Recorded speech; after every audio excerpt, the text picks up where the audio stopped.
নমস্কার, মদন স্পোর্টসে আমি সুকন্যা। বৃহস্পতিবার কলকাতা লিগের প্রথম ডিভিশন ম্যাচে বড় জয় খিদিরপুরে। মোহামেডানের কাছে ৩-২ গোলে জয়লাভ করে খিদিরপুর স্পোর্টিং। অবশেষে ডার্বি করার ছাড়পত্র পেল আইএফএ। ফুটবলের সব খবর জেনে নিতে আমরা চোখ রাখবো ফুটবলের লড়াইয়ে।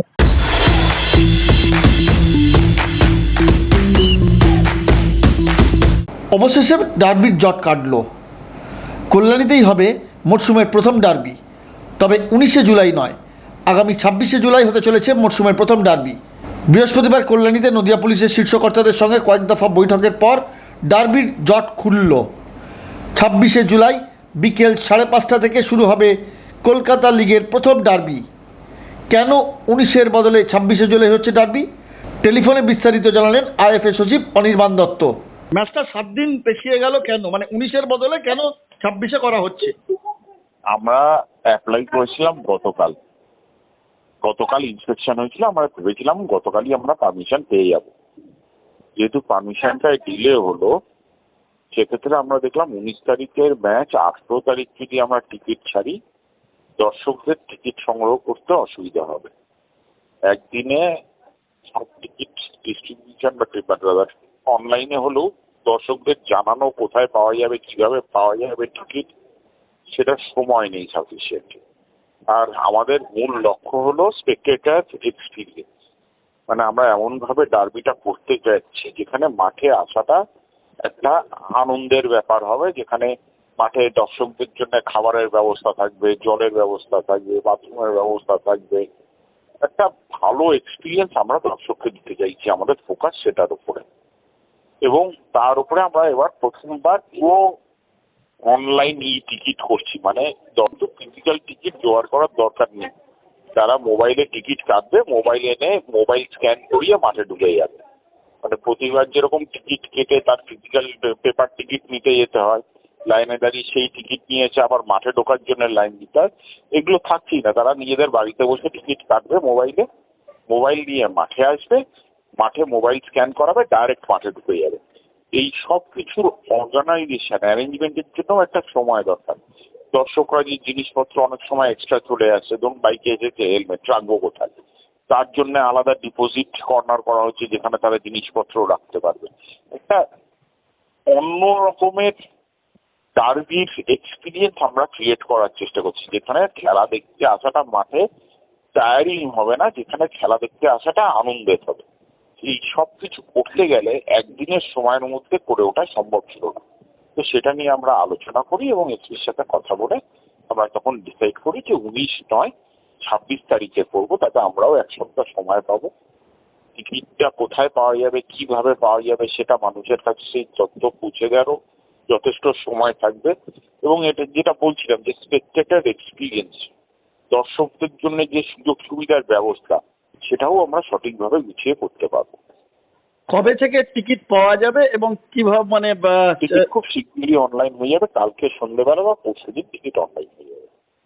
আরেকটা জিনিস যে শোনা যাচ্ছে যে নাকি 21 তারিখ একটি রাজনৈতিক দলের সভা রয়েছে এবং এছাড়াও প্রধানমন্ত্রীও সহ মানে পশ্চিমবঙ্গে আসছেন, এর জন্য পুলিশ কিছুটা দিতে পারছে না। মানে এটাও কি একটি কারণ? যে আমাদের সাথে এটা নিয়ে কোনো কথা হয়নি। আমাদেরকে পুলিশ থেকে এটা নিয়ে কোনো বক্তব্য রাখেনি যে এই জন্য আমরা করতে পারবো না বা এটা না। তাই এটা নিয়ে আমি বলতে পারবো না। অন্তত ওনাদের যে সিকিউরিটি কনসার্নস গুলো ছিল সেগুলো আমরা গুরুত্ব দিয়ে শুনেছি এবং সেগুলো সলভ করার চেষ্টা করেছি। ওনারা কিছুটা সিট কমিয়ে দেওয়ার কথা বলেছেন স্পেকটেটর সেফটির জন্য। আমরা সেটাতেও রাজি হয়েছি, কারণ আমার মনে হয়েছে যারা মাঠে খেলা দেখতে আসছে তাদের সুরক্ষাটা অত্যন্ত গুরুত্বপূর্ণ, যাতে খেলা দেখতে এসে কোনো অঘটনের সম্মুখীন তাদের না হতে হয়। তাতে যদি কিছু কম মানুষ আসে তাই আসুক, কিন্তু খেলাটা যেন তারা আনন্দ করে দেখতে পারে, তাদের যেন কোনো অসুবিধা না হয়। আমাদের মূলত লক্ষ্য হলো দর্শক ছাড়া তো খেলা ভালো হতে পারে না। যত ভালোই খেলা হোক, দর্শক না থাকলে সেই খেলাটা অসম্পূর্ণ। তাই দর্শকদের জন্য যত রকম ভাবে যা যা সুবিধা দেওয়া সম্ভব তার ব্যবস্থাপনার চেষ্টা আমরা করছি। কত অ্যারেঞ্জমেন্ট থাকছে তাহলে এই ডার্বি মরশুমের প্রথম ডার্বি ম্যাচের জন্য? কত অ্যারেঞ্জমেন্ট মানে সিট অ্যারেঞ্জমেন্ট কি থাকছে? মানে পুলিশ যেহেতু 10,000 10,000 টিকিট বাজারে ছাড়া হচ্ছে। হ্যাঁ, এবং প্রদর্শনী ম্যাচ যেহেতু, তাই দু দলের কোনো কেউই কার্ড দেখিয়ে ঢুকতে পারবে না তো? না না না, আচ্ছা, তার দেখিয়ে ঢোকার কোনো ব্যাপার নেই, টিকিট কেটে কেউ দেখতে হবে। টিকিটের দাম কি ওই 150 টাকায় রাখা হচ্ছে না কিছু? 150 টাকাই রাখা হচ্ছে।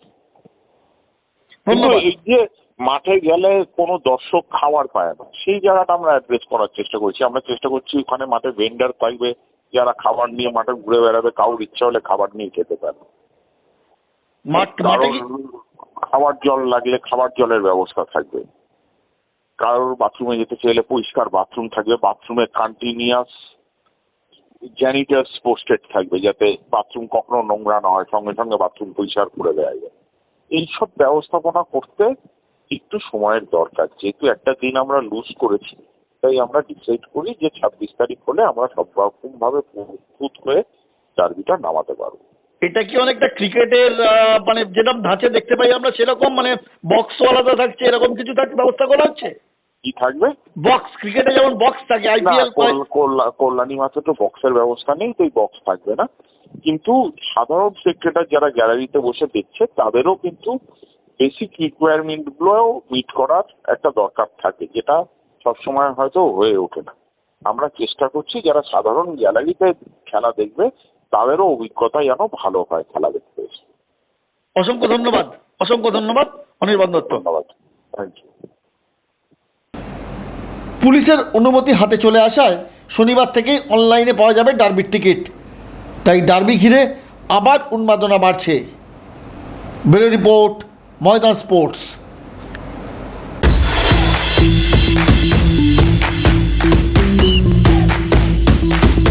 ইস্টবেঙ্গলের হয়ে খেলতে শহরে এলেন মোহাম্মদ রাশিদ।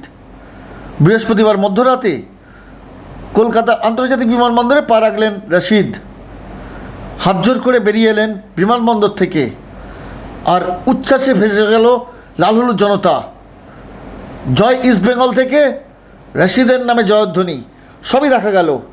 চলুন দেখে নিই ময়দান স্পোর্টসের পর্দায় রাশিদের কলকাতা বিমানবন্দরে নামার কিছু মুহূর্ত।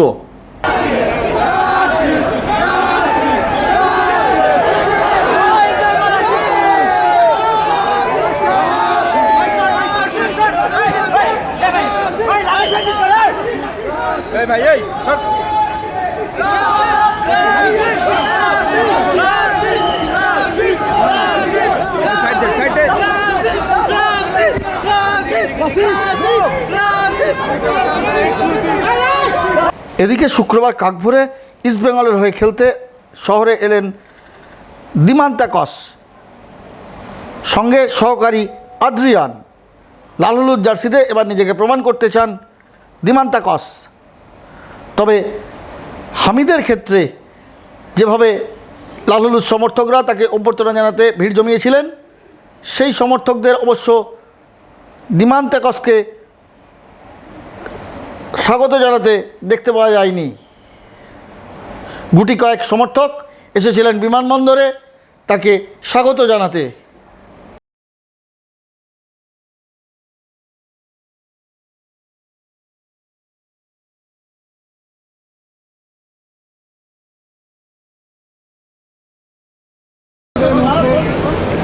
আদ্রিয়ান আছে পিছনে, ভাইরা পিছনে, ভাইরা ভাইরা ভাইরা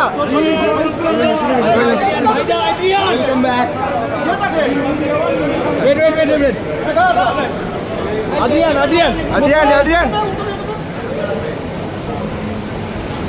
তারকদা পড়ি দাও পড়ি দাও পড়ি দাও পড়ি দাও। এই এদিকে এদিকে আদ্রিয়ান।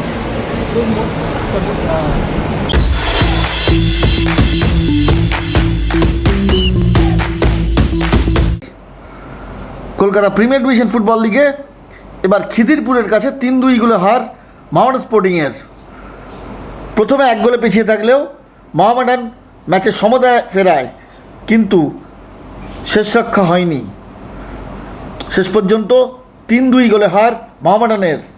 খিদিরপুরের পক্ষে জীবনের প্রথম হ্যাট্রিক করলেন রাজস্থানের পেংরাম নৌবাস মিতাই।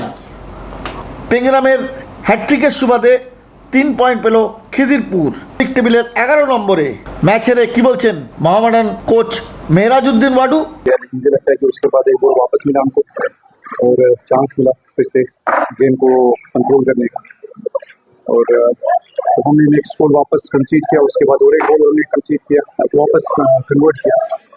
तो टीम ने अच्छा कमबैक किया था, लेकिन मुझे लगता है कि थोड़े से डिफेंसिव लैप्सेस जो कि मुझे लगता है कि हुए हैं, जो कि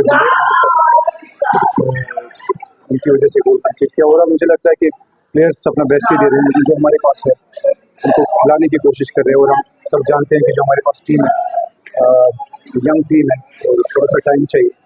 तो आई होप कि आने वाले टाइम में और इम्प्रूवमेंट दिखाएंगे। জীবনের প্রথম হ্যাটট্রিক করার পর কি বলছেন রাজস্থানের নোভা মিতাই, আর 3 পয়েন্ট ঘরে তোলার পর খিদিরপুরের প্রশিক্ষক সৌভিক ঘোষ কি বলছেন একবার শুনে নিই। अच्छा लग रहा है। मैं ये टूर्नामेंट तो फर्स्ट टाइम है मेरा हैट्रिक, तो बहुत अच्छा लग रहा है। আমরা এর পিছনে প্রচুর হার্ডওয়ার্ক করেছি, 1 নম্বর। আর পুরো উইংটা হচ্ছে আমাদের কাছে টিম গেম, মানে আমাদের ম্যানেজমেন্ট আকাশের বিরাট এফোর্ট, সঙ্গে কোচিং স্টাফেদের প্রত্যেকের এফোর্ট, সঙ্গে প্লেয়ারদের। এটা টিম এফোর্ট ছাড়া এই মানে এই জয় সম্ভব ছিল না। আর যে আমরা ড্র করেছি, পিছিয়ে থেকে ড্র করেছি, এই ম্যাচে জিতবো আমরা, মানে কনফিডেন্ট আমরা ছিলাম যে এই ম্যাচ আমরা জিতবই, আমাদের 3 পয়েন্ট আমরা নেবই। এখনও জয়ের মুখ দেখতে পারিনি মোহামেডান স্পোর্টিং। প্রথম ম্যাচে শুধু ড্র, তারপর 2টি হার। তাই জয়ের খাতা খুলতে এখন মুখিয়ে মোহামেডান স্পোর্টিং। কল্যাণী থেকে সুকন্যা মুখোপাধ্যায় রিপোর্ট, ময়দান স্পোর্টস।